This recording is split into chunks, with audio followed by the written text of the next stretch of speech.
Shalom, shalom, encore une fois, mes frères et sœurs. C'est dimanche encore. Dieu nous a fait grâce de nous rencontrer pour partager la parole de Dieu. Aujourd'hui, c'est dimanche. Mes frères et sœurs, je voudrais vous parler d'une parabole que vous connaissez, vous tous. C'est le thème de ce dimanche, les paraboles du semeur. Alléluia.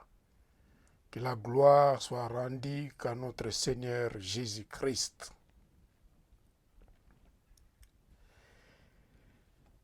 Nous sommes appelés à proclamer la bonne nouvelle avec persévérance, car ce n'est pas toutes les personnes qui écoutent la parole de Dieu qui la retiennent et la mettent en pratique afin d'en produire beaucoup de fruits. Ce n'est pas tout le monde. Voilà pourquoi, dans cette parabole du semeur, notre Seigneur Jésus-Christ lui-même avait pris la parole et il a expliqué qu'il y a 4 catégories de personnes qui écoutent la parole de Dieu. Alléluia. Gloire à Jésus. Et la lecture d'aujourd'hui, la première lecture d'aujourd'hui, c'est dans l'évangile de Saint Luc, chapitre 8, du verset 4 jusqu'à 15. Et pour citer, je vous lirai également Jacques, chapitre 1, du verset 23 jusqu'à 25. Alléluia, gloire à Jésus. Je bénis la parole de Dieu avant d'entrer et décortiquer la parole de Dieu.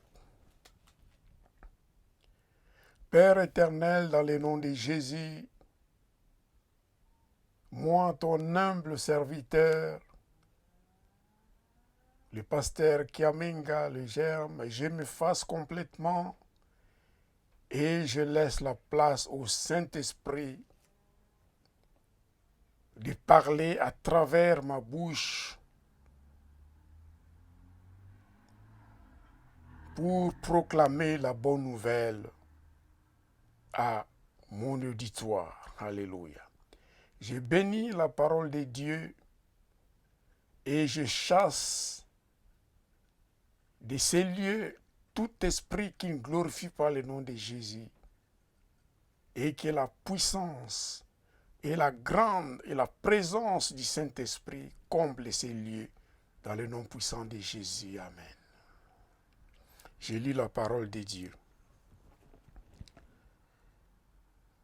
Luc, chapitre 8, du verset 4 jusqu'à 15. Une grande foule s'étant assemblée et des gens étant venus de diverses villes auprès de lui, il dit cette parabole. Un semeur sortit pour s'aimer sa semence. Comme il s'aimait, une partie de la semence tomba le long du chemin. Elle fut foulée aux pieds et les oiseaux du ciel la mangèrent. Une autre partie tomba sur les rocs. Quand elle fut levée, elle sécha parce qu'elle n'avait point d'humidité. Une autre partie tomba au milieu des épines. Les épines crurent avec elle et l'étouffèrent. Une autre partie tomba dans la bonne terre. Quand elle fut levée, elle donna du fruit au centuple. Après avoir ainsi parlé, Jésus dit à haute voix que celui qui a des oreilles pour entendre, entende. Ses disciples lui demandèrent ce qui signifiait cette parabole. Il répondit alors, « Il vous a été donné de connaître le mystère du royaume de Dieu, mais pour les autres, cela leur est dit en parabole, afin qu'en voyant, ils ne voient point, et qu'en entendant, ils ne comprennent point. Voici ce que signifie cette parabole. La sémence, c'est la parole de Dieu.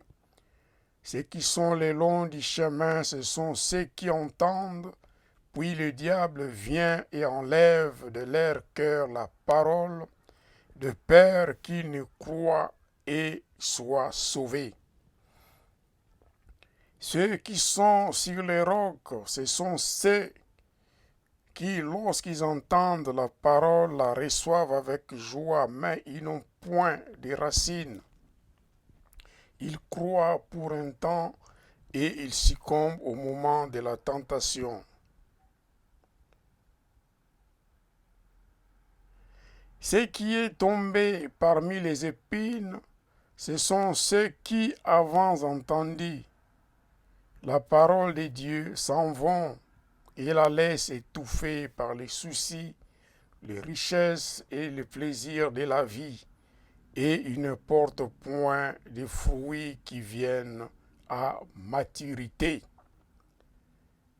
Verset 15. Ce qui est tombé dans la bonne terre, ce sont ceux qui, ayant entendu la parole avec un cœur honnête et bon, la retiennent et portent du fruit avec persévérance. Alléluia, gloire à Jésus.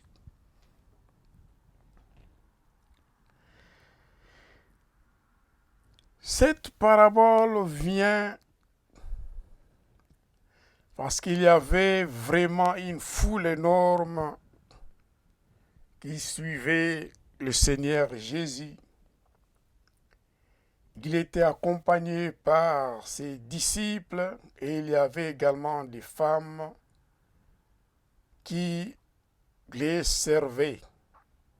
Parmi ces femmes, il y avait Marie Madeleine que Jésus avait délivré cet démon. Il y avait également une autre femme qui était avec eux, Jeanne, femme de Chouza, un intendant d'Hérode, Suzanne et plusieurs autres femmes qui servaient Jésus. Alléluia. Mais il y a eu une grande foule qui s'était assemblée et des gens étant venus de diverses villes auprès de lui chercher Jésus. Car sa réputation était déjà atteignait beaucoup de villes et de villages et beaucoup de personnes couraient vers Jésus pour soit être délivrés, guéris ou recevoir des bénédictions. Alléluia. Vu que la parole était très puissante, il leur parla de cette manière. Un semeur sortit pour s'aimer sa sémence. Le semeur, c'est celui qui proclame la parole de Dieu.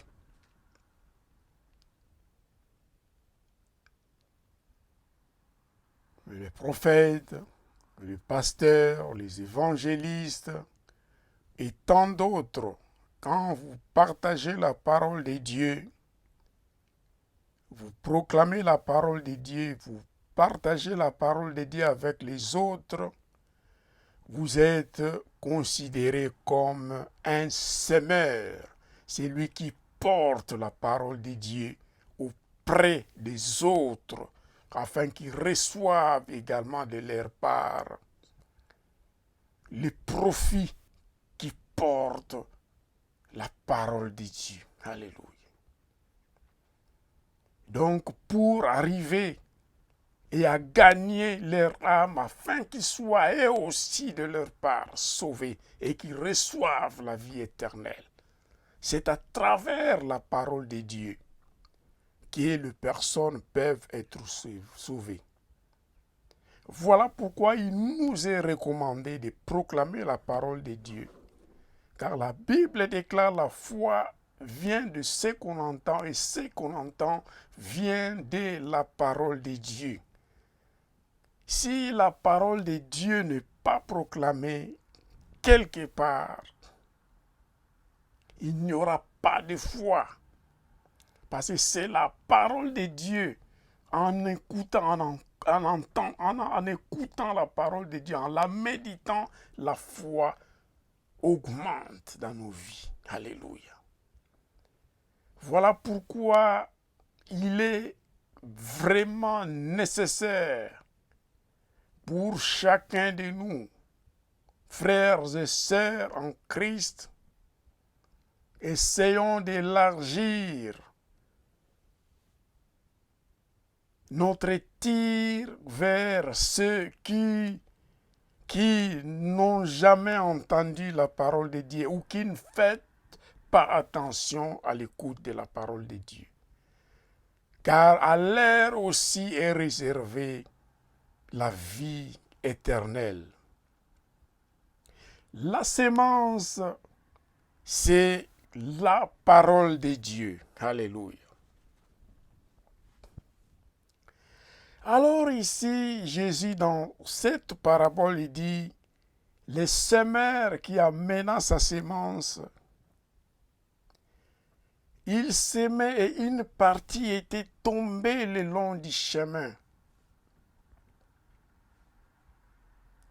Elle fut foulée aux pieds et les oiseaux du ciel la mangèrent. Une autre partie tomba sur les rocs.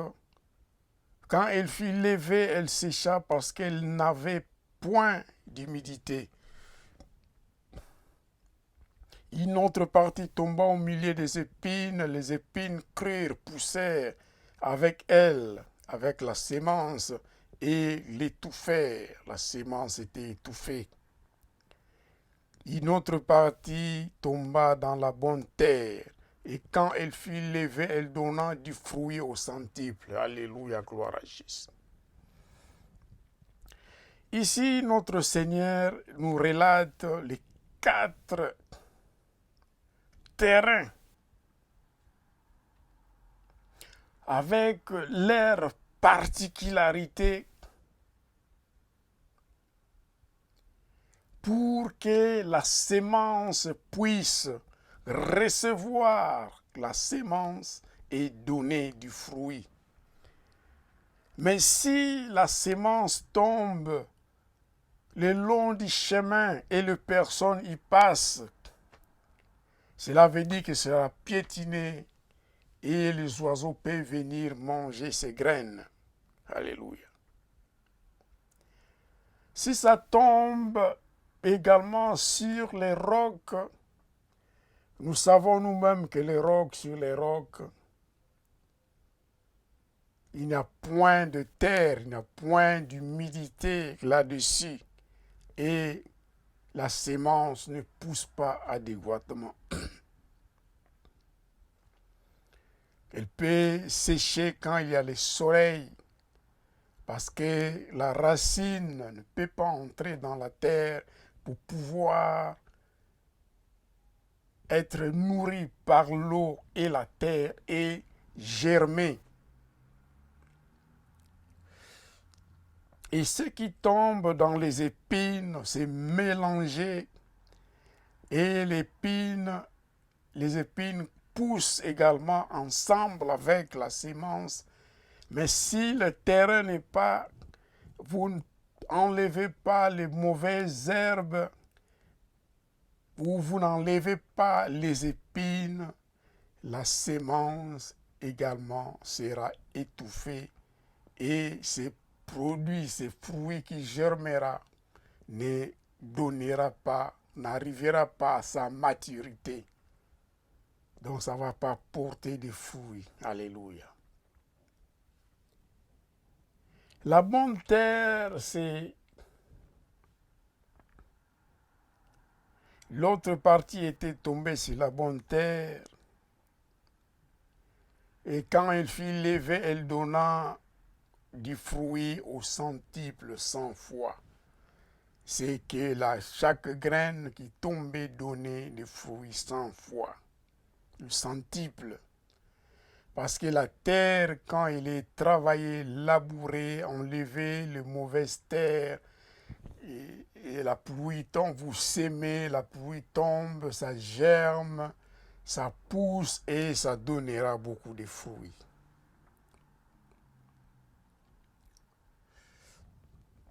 Une fois compris ces 4 catégories, Jésus maintenant, comme ses disciples, quand ils s'étaient rendus à la maison, on demandait au Seigneur Jésus, qu'est-ce que cela signifie, cette parabole que tu as proclamée à la foule. Et Jésus leur dit, cette parabole signifie, au verset 11, la sémence, c'est la parole de Dieu. Ceux qui sont tombés le long du chemin, ce sont ceux qui entendent la parole de Dieu. Puis le diable vient et enlève de leur cœur la parole de peur qu'ils ne soient et ils ne croient et soient sauvés. Ceux qui tombent, le grain, la sémence qui tombe le long du chemin, le Seigneur Jésus-Christ nous relate ici, explique ici. Ils reçoivent la parole, mais c'est le diable qui vient. Il enlève cette parole de leur cœur afin qu'ils ne croient pas à la parole et qu'ils ne soient pas sauvés.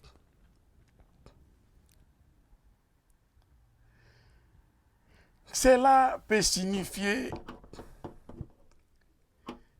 que quand nous recevons la parole de Dieu, avec humilité, quand nous recevons la parole de Dieu et nous prenons chair de cette parole que nous avons reçue, de la bouche des prédicateurs, parfois des gens, ils reçoivent la parole de Dieu et ils se disent, est-ce que vous me connaissez? Moi, je suis un avocat. Est-ce que vous me connaissez? Moi, je suis un intellectuel. D'ailleurs, votre pasteur même ne prêche pas bien, il ne parle pas bien même la langue.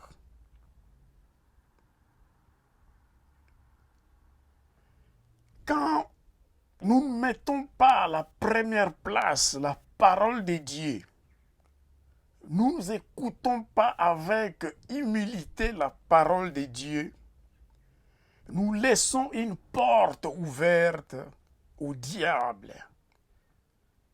Parce que ce n'est pas cher quand nous recevons cette parole. Nous l'abandonnons comme de la pourriture. Et le diable, comme la porte est laissée ouverte, il vient, il arrache cette parole de notre cœur. Parce qu'il ne veut pas que nous soyons sauvés. Il laisse l'orgueil au cœur de l'homme. Il laisse ses privilèges à la première place de l'homme. Et l'homme abandonne la parole de Dieu. Il pense qu'il est plus important de penser à soi-même qu'à la parole de Dieu. Alors le diable vient, il prend cette parole et il te laisse, il t'abandonne, tu ne crois pas à la parole de Dieu, tu résistes à la parole de Dieu et la stratégie du diable, c'est que toi, tu ne sois pas sauvé. Alléluia. Soyons prudents. Quand nous recevons la parole de Dieu, prenons soin de la parole de Dieu. Ne laissons pas accès au diable afin qu'il nous arrache la parole de Dieu, cette sémence qui est entrée en nous. Alléluia.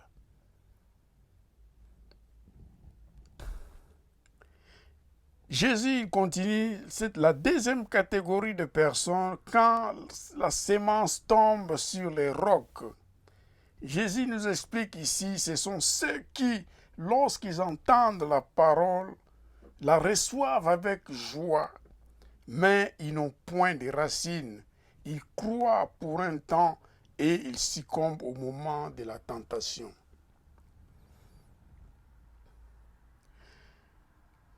La parole de Dieu ici, il dit là, quand ça tombe sur les rocs, ça représente les personnes qui reçoivent la parole de Dieu avec joie quand ils viennent. Ah, c'est la parole de Dieu, alléluia, gloire à Jésus, ils crient de n'importe comment.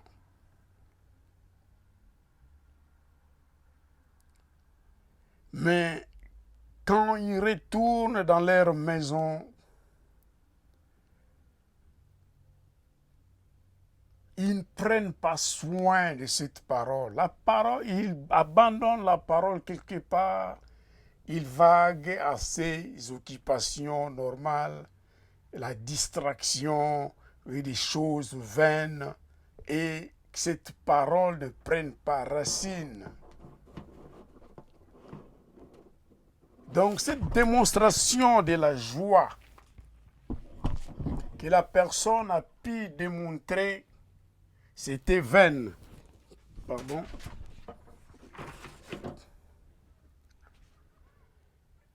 Il faut chérir la parole de Dieu. Il faut la méditer, prendre soin de la parole de Dieu que nous recevons et la mettre dans notre cœur honnêtement et en bonté, et ça va produire des fruits. La troisième catégorie de personnes, ici, Jésus nous dit, quand la parole de Dieu tombe entre les épines, cela représente ces personnes qui reçoivent la parole de Dieu.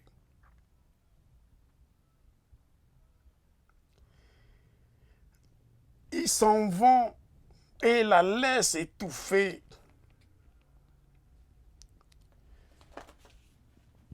Par des soucis.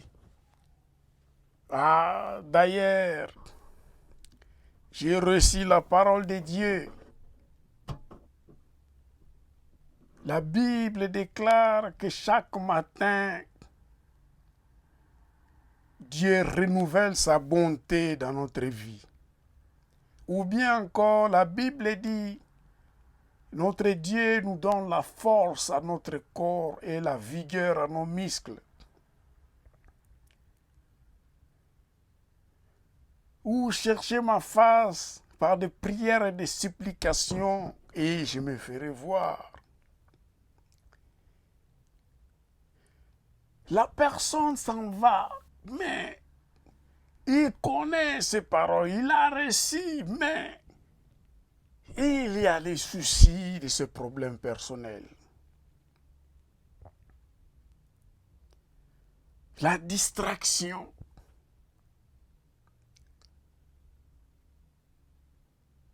les richesses, ceux qui pensent toujours. Voilà pourquoi Jésus avait dit, quand quelqu'un l'avait dit, comment je dois faire pour entrer dans le royaume de Dieu? Et Jésus l'avait dit, vends tout ce que tu as et distribue ta richesse aux pauvres et suivez-moi. Les jeunes étaient tristes, s'en allant parce qu'il avait beaucoup de richesses. Cela veut dire quand on a beaucoup de richesses dans nos vies, on met à la première place cette richesse que nous possédons, nos propriétés, notre compte en banque, nos relations avec des riches, le genre de travail que nous faisons. Nous donnons plus d'importance à ce que nous possédons qu'à la parole de Dieu. Pourtant, tout ce que nous recevons, ça vient de la part de notre Dieu. Alors, si ça vient de la part de notre Dieu, notre richesse, mettons à la première place la parole de Dieu et s'occuper également par l'intelligence divine et la sagesse divine de gérer nos biens que nous avons. C'est très important.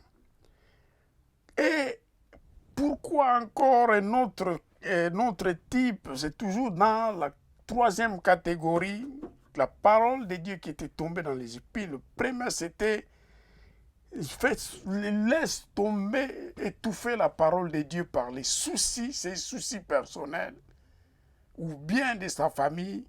Tu as des soucis, tu as des disputes en famille, ou bien le rapport avec les enfants ne marche pas très bien. Mais au lieu de déposer ces fardeaux aux pieds de notre Seigneur, nous nous préoccupons et nous nous mettons à nous chamailler, à des querelles, à des litiges inutiles et nous perdons la parole de Dieu, nous étouffons la parole de Dieu par ces soucis. La deuxième, c'était les richesses. C'est toujours dans la catégorie des épines et les plaisirs de la vie. Une fois nous avons un bon salaire,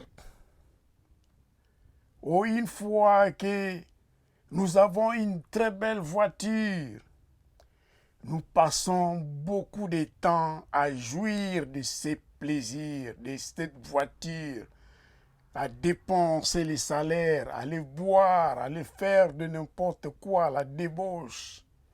Et nous ne mettons pas en pratique la parole de Dieu. Nous abandonnons de côté la parole de Dieu.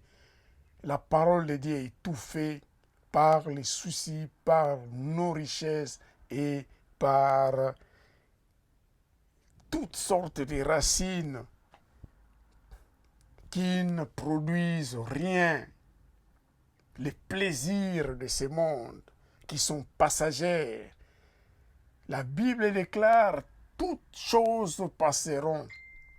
La terre, le soleil, la lune, les étoiles, la richesse et tout ce que nous avons passeront.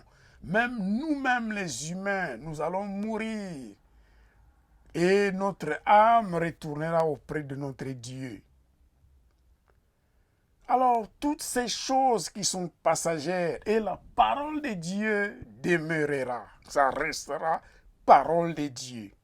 Alors, toutes ces choses éphémères qui peuvent périr, qui peuvent disparaître, si nous nous attachons plus à cela, au lieu de nous attacher à la parole de Dieu qui ne périra pas, alors cette parole ne produira pas assez de fruits.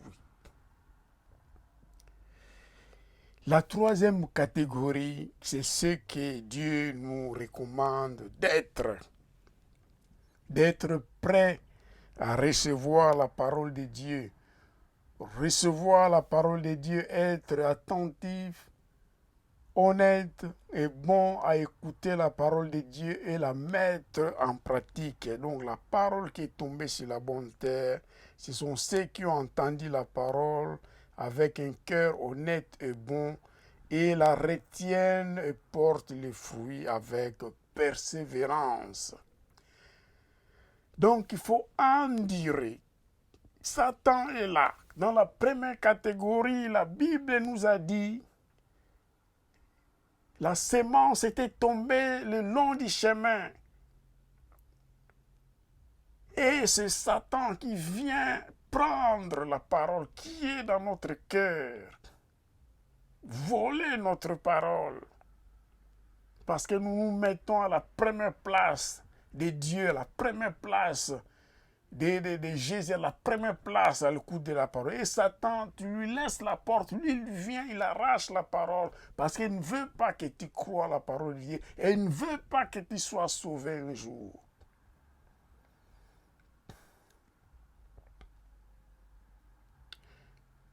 Donc, faisons attention, prenons chair à la parole de Dieu, recevons la parole de Dieu avec un cœur ouvert, un bon cœur. Honnêtement, méditons la parole de Dieu. Comme la Bible déclare,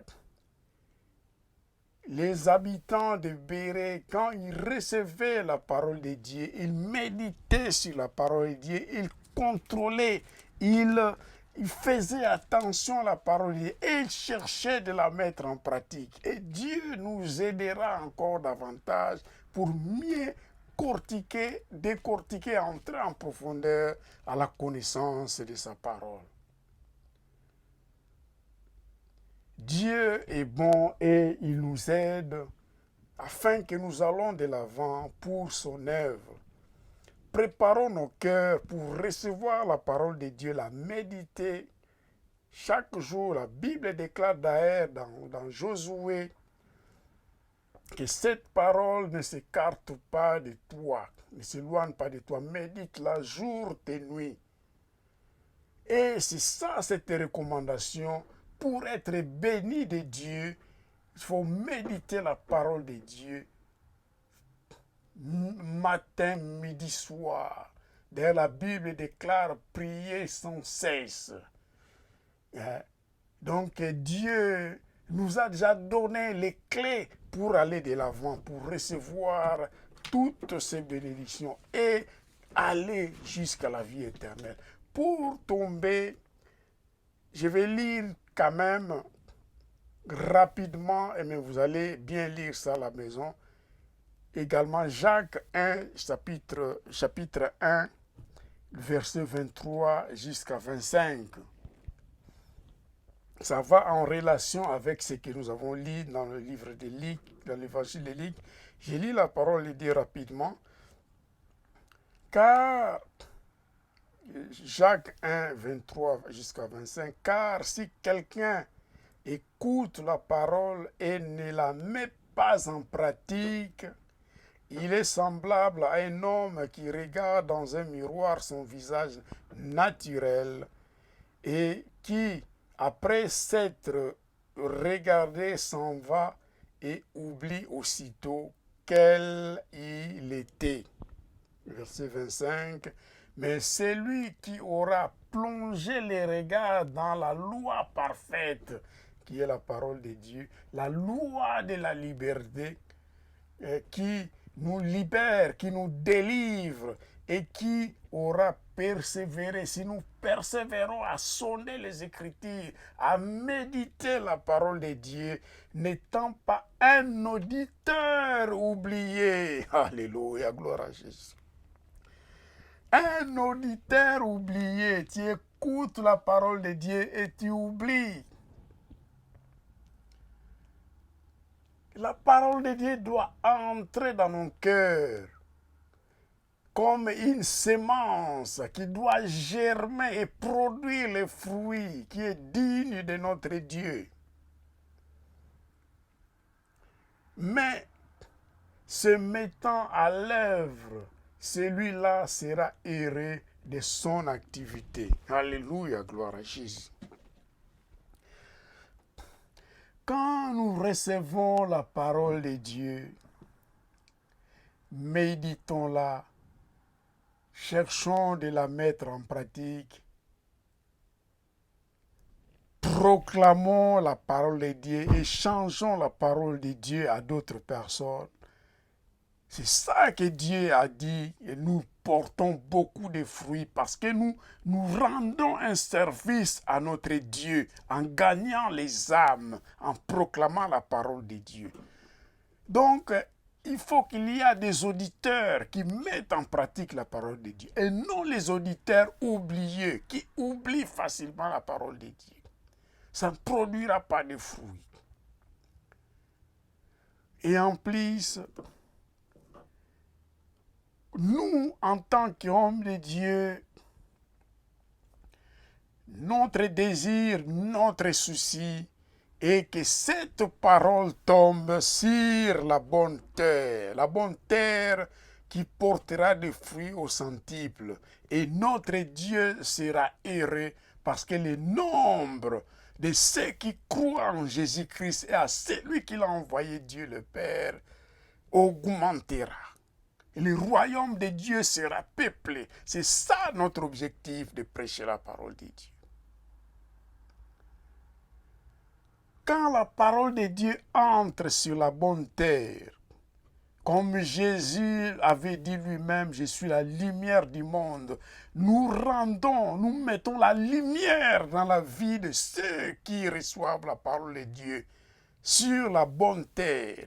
Et tout ténèbres, les ténèbres qui est dans leur vie, les ténèbres qui sont dans leur vie, se dissipent, s'en vont loin d'eux, parce qu'ils ont reçu la parole de Dieu dans la bonne terre, dans l'humilité et dans un bon cœur.